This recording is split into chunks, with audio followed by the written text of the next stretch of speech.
ચમત્કાર ચૂડામણી શ્રી અંતરિક્ષ પાર્શ્વનાથ પ્રભુના ચરણોમાં વંદન. રાજર્ષિ હરિશેણ, યુવાવસ્થાના મહારાજા હરિશેણ કે જેઓ અત્યારે આશ્રમના ઋષિવર છે, તેમણે ગત ભાગમાં પોતાની પુત્રી ઋષિ દત્તાના લગ્ન રથમર્દન નગરના રાજકુમાર કનકરથ સાથે કરાવ્યા અને પોતે ચિંતામુક્ત થયા. પરંતુ ચિંતામુક્ત માનવી આ સંસારમાં ક્યારેય જોવા નથી મળતો, સિવાય આ સંસારનો ત્યાગ કરે.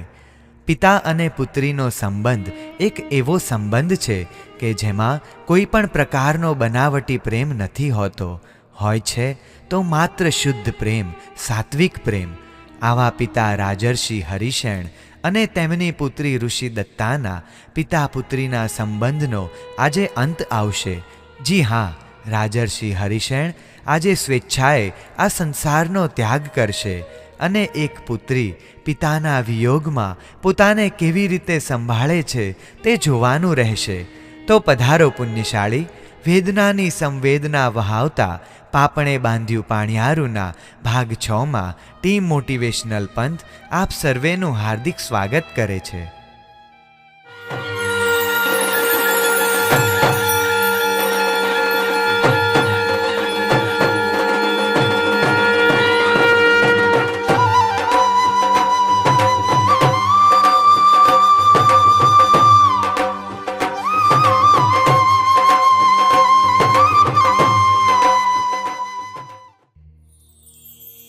ઋષિ દત્તા સાથે લગ્ન કર્યાને 1 મહિનો વીતી ગયો હતો. આશ્રમમાં મને હવે ફાવી ગયું હતું. 24 કલાક ઋષિ દત્તા મારી પાસે રહેતી. રાજર્ષિ હરિશેણનું વાત્સલ્યપૂર્ણ સાનિધ્ય હતું. હવામાન ખુશનુમા હતું. કુદરતનું અપાર સૌંદર્ય હતું. વૃક્ષોની ઝૂલતી ડાળીઓ, નિર્દોષ ક્રીડા કરતા હરણો, આકાશમાં ઉડતા એ રંગબેરંગી પંખીઓ, ખળખળ વહેતા પાણીના ઝરણા, મુક્ત મન અને મુક્ત આકાશ. સ્વર્ગના સુખો પણ કદાચ આવા નહીં હોય એવું મને લાગ્યું. પરંતુ મનમાં કચવાટ કહો અથવા દુઃખ કહો તો એક જ વાતનું હતું. રાજર્ષિ હરિશેણના મુખ ઉપર દિન પ્રતિદિન ઉદાસીનતા વધતી જતી હતી. તેઓ વધુ સમય પરમાત્મા ઋષભદેવના મંદિરમાં ભક્તિભાવમાં અને ધ્યાનમાં વિતાવતા હતા. મારી સાથે અને ઋષિદત્તા સાથે તેઓ કામ પૂરતી જ વાત કરતા હતા. અલબત્ત અમારા બંને પ્રત્યે તેઓની આંખોમાં સ્નેહ વર્તાતો હતો. મને વિચારતા વિચારતા એમ સમજાયું કે તેઓ પોતાના મનને વધુને વધુ વિરક્ત બનાવી રહ્યા હતા. ઋષિદત્તા સાથે બંધાયેલી મમતાને તોડવા તેઓ મથી રહ્યા હતા એમ મને લાગ્યું. તેમના મનમાં પુત્રી રાજકુમારને પરણી છે એ કંઈ અહીં કાયમ ન રહે, હવે એમને વિદાય આપવી જોઈએ. પણ ઋષિદત્તા વિનાના આશ્રમમાં હું આ વિચાર ઘોળાતો હોવો જોઈએ. ભલે તેઓએ ઋષિનું જીવન અંગીકાર કર્યું હતું, પરંતુ આશ્રમમાં આવ્યા પછી તેમને સતત સ્નેહ, વાત્સલ્ય અને મમતાનું જ જીવન જીવવું પડ્યું હતું. તેઓ એક ઋષિના જીવનમાં હોય તેવી વિરક્તિ, ઉદાસીનતા, કઠોરતા કેળવી શક્યા ન હતા. વર્ષોથી ઋષિ દત્તાને તેમણે પ્રેમ અને વાત્સલ્યના અમૃત પ્યાલા પાયા હતા. વર્ષોનો આ અભ્યાસ તેઓને અત્યારે દુઃખી કરી રહ્યો હોય એમ મને લાગ્યું. તેઓ પોતાના મનની વાત નહોતા કરતા, પરંતુ એમનો જીવન વ્યવહાર ઘણું બોલતો હતો. એક દિવસ મધ્યાહનનું ભોજન કરીને હું આશ્રમમાં અશોક વૃક્ષની છાયામાં એક ઘાસની ચટ્ટાઈ પર આડો પડ્યો હતો. ઋષિ દત્તા પણ થોડે દૂર બેઠી હતી અને હરણહરણીના જોડલા સાથે આનંદ પ્રમોદ કરી રહી હતી. ત્યાં જ રાજર્ષિ ધીમે પગલે આવી પહોંચ્યા. હું ઊભો થઈ ગયો અને ઋષિ દત્તા પણ પાસે આવી ગઈ. રાજર્ષિ મારી પાથરેલી ઘાસની ચટ્ટાઈ પર બેસી ગયા. મને અને ઋષિ દત્તાને તેઓએ પોતાની પાસે બેસાડ્યા. હરણ અને હરણી અમારી આસપાસ દોડવા લાગ્યા. રાજર્ષિએ મારા બંને હાથ પોતાના હાથમાં લીધા હતા. તેઓ આજે કોઈ વાત કહેવા જ આવ્યા હતા એમ મને લાગ્યું અને તેઓએ કહ્યું, કુમાર, તમે સુવિનીત છો. મારી આંતરિચ્છાને તમે અનુસરી રહ્યા છો. રાજમહેલને છોડી તમે આ ધૂળ ભરેલા આશ્રમમાં મારા માટે જ રહ્યા છો. તમારો મોટો ઉપકાર. મેં તેમના મુખ પર હાથ દાબી દીધો અને કહ્યું, હે કૃપાળુ, આપ આવું ન બોલો. મને અહીં રાજમહેલ પણ યાદ નથી આવતો. રાજમહેલ કરતાં પણ વિશેષ આનંદ હું અહીં અનુભવી રહ્યો છું. આપનું પુનિત સાનિધ્ય સુખની વર્ષા કરી રહ્યું છે. રાજર્ષિની આંખો સજલ બની ગઈ. તેઓ ગદગદ સ્વરે બોલ્યા, કુમાર, સાચે જ ઋષિદત્તાના અનંત પુણ્ય જાગ્યા કે તમે એને મળી ગયા. તમે વનમાં જન્મેલી અને વનમાં ઉછરેલી આ કન્યાનો સ્વીકાર કરીને એના ઉપર તો ઉપકાર કર્યો જ છે, પરંતુ મને પણ તમે મોટો સંતોષ આપ્યો છે, મને ચિંતા રહિત કર્યો છે. તેઓની આંખમાંથી 2 આંસુ જમીન પર પડ્યા. મેં મારા ઉત્તરીય વસ્ત્રથી તેમની આંખો લૂછી. તેઓ હાથને પંપાળતા પંપાળતા બોલ્યા, કુમાર, તમે ગુણવાન છો એટલે ઋષિદત્તા માટે તમને ભલામણ કરવાની જરૂર નથી. છતાં પિતાનું હૈયું છે ને એટલે 2 વાતો કહું છું. મેં ક્યારેય આ મારી દીકરીને ધિક્કારી નથી, તિરસ્કારી નથી. એને ધિક્કાર અને તિરસ્કાર એટલે શું એની પણ ખબર નથી. માટે તમે ક્યારેય એને ધિક્કારશો નહીં, એના કોમળ હૃદયને દુભાવશો નહીં. રાજમહેલની પુત્રવધૂમાં જે કાર્યકુશળતા જોઈએ, જે દક્ષતા જોઈએ, તે એનામાં નથી. કળાઓમાં એ નિપુણ નથી. એવી મારી દીકરી મેં તમને સોંપી છે. એનું તમે તમારા પ્રાણની જેમ જતન કરજો. વયોવૃદ્ધ અતિ કૃશ કાયાવાળા રાજર્ષિ ત્યાં ચોધાર આંસુએ રડી પડ્યા. હું અને ઋષિદત્તા પણ તેઓને જોઈને રડી પડ્યા. હરણ અને હરિણી ઋષિદત્તાના મુખને ચાટવા લાગ્યા. વૃક્ષ ઉપર બેઠેલા પંખીઓનો કલરવ બંધ થઈ ગયો અને તૂટેલા અવાજે રાજર્ષિ ફરી બોલવા લાગ્યા, કુમાર, તમારા સહવાસથી તે કળા સંપન્ન થશે, દક્ષ બનશે. એ સુશીલા છે, સુવિનિતા છે. એ તમને પરમાત્મા તુલ્ય માનીને પૂજશે, તમારી આજ્ઞાનું યથાર્થ પાલન કરશે. છતાંય વનવાસીની છે ને, ક્યારેક ભૂલ થઈ જાય તો ક્ષમા કરી દેજો. હું ક્ષણભર તો મૂંઝાયો. મેં ઋષિદત્તાની સામે જોયું. એ પણ મૂંઝાયેલી હતી. મેં કહ્યું, આપ ક્યાં જશો? આ અવસ્થામાં હવે આપને સ્થાનાંતર ન કરવું જોઈએ. આપને વાંધો ન હોય તો આપ પણ અમારી સાથે રથમર્દન પધારો. ત્યાં આપના માટે ઉદ્યાનમાં હું કુટીર તૈયાર કરાવીશ. આપની ઈચ્છા હશે તો ત્યાં નવું જીન મંદિર બંધાવીશ. કુમાર, હવે મારે કોના માટે જીવવાનું છે? હું તો આટલું પણ આના માટે જીવી રહ્યો છું. હવે એને તમને સોંપી દીધી. મારે હવે જીવવાનું કોઈ પ્રયોજન નથી. જીવવાનું પ્રયોજન નથી એટલે હવે હું અગ્નિ પ્રવેશ કરવા ઈચ્છું છું. અગ્નિ પ્રવેશ? આપ શું બોલી રહ્યા છો? હા, મારા જેવા માટે જીવન કરતાં મૃત્યુ જ શ્રેષ્ઠ છે. ના ના, એમ ન જ કરાય તાત. ઋષિદત્તા ચોધાર આંસુ વહાવતી પિતાના ખોળામાં માથું નાખીને રડી પડી. રડતી રડતી તે કહી રહી હતી, મારા ઉપર કરુણા કરો, દયા કરો. હે તાત, મને તરછોડી ન જાઓ. બેટી, એમ ન બોલ. મારી હિત શિક્ષા સાંભળ. પૂજ્યોની સેવા કરજે, શીલનું પાલન કરજે, સહપત્ની પ્રત્યે રોષ ન કરીશ, સુખમાં કે દુઃખમાં ક્યારેય પાપ ન આચરીશ, ધર્મનિષ્ઠ રહેજે.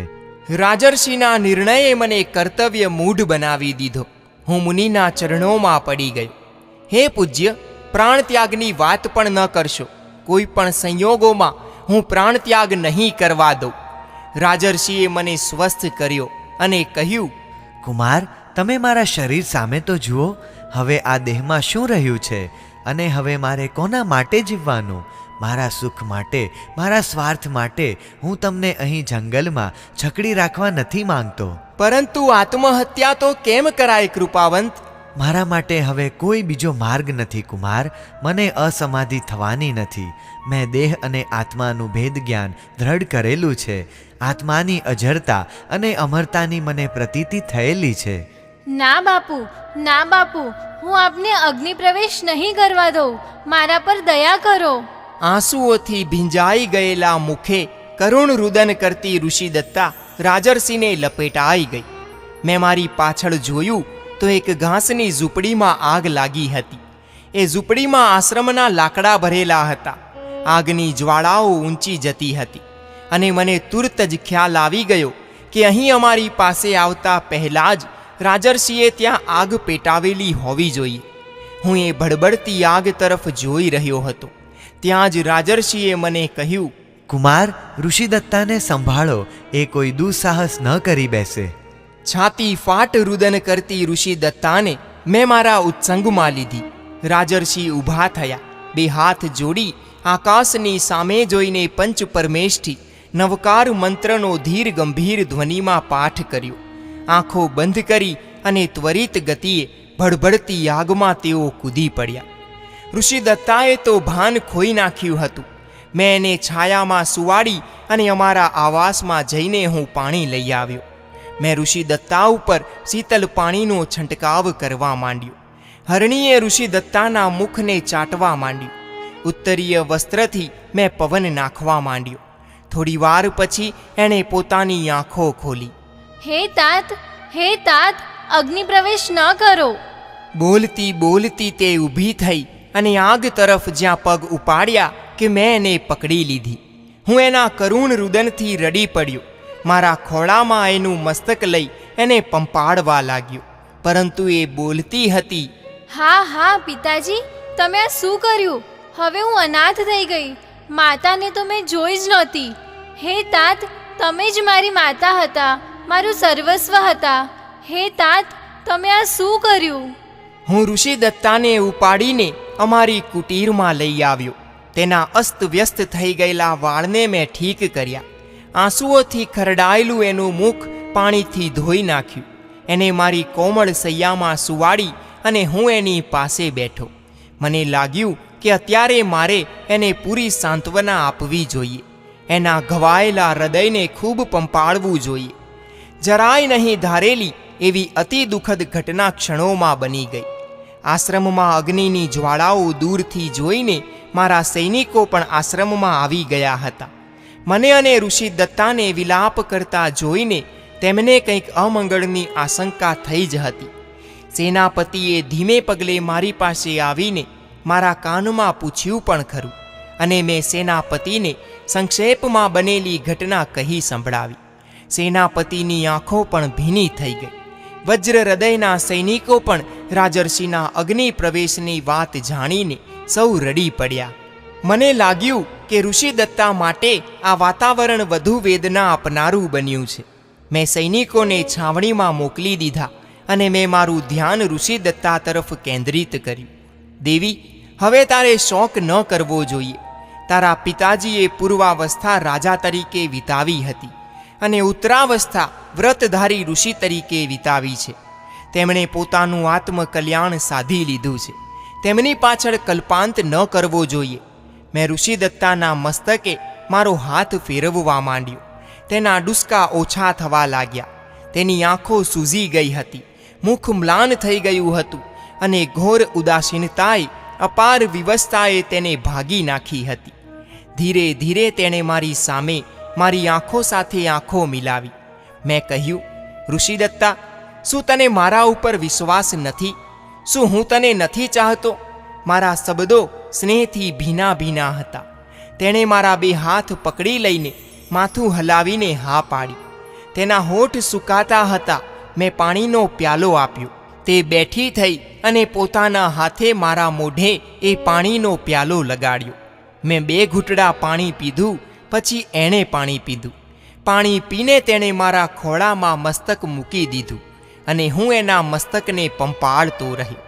બીજા દિવસે અમે રાજર્ષિની ઉત્તર ક્રિયા કરી. જે સ્થળે તેમણે દેહોત્સર્ગ કર્યો હતો તે જગાએ એક સ્તૂપ બનાવવા મેં સેનાપતિને આજ્ઞા કરી અને સેનાપતિએ તુરત જ મારી આજ્ઞાનો અમલ કર્યો. સ્તૂપ નિર્માણનું કાર્ય આરંભી દીધું. હું ઋષિદત્તાને લઈને પરમાત્મા ઋષભદેવના મંદિરમાં ગયો. પરમાત્માના દર્શન કરતાં કરતાં જ ઋષિદત્તા રડી પડી. તેના જીવનમાં આ પહેલો જ દિવસ હતો કે રાજર્ષિ પિતા વિના મંદિરમાં આવી હતી. વર્ષોથી એ પિતાની સાથે જ પરમાત્માના દર્શન, પૂજન, સ્તવન આદિ કરતી હતી.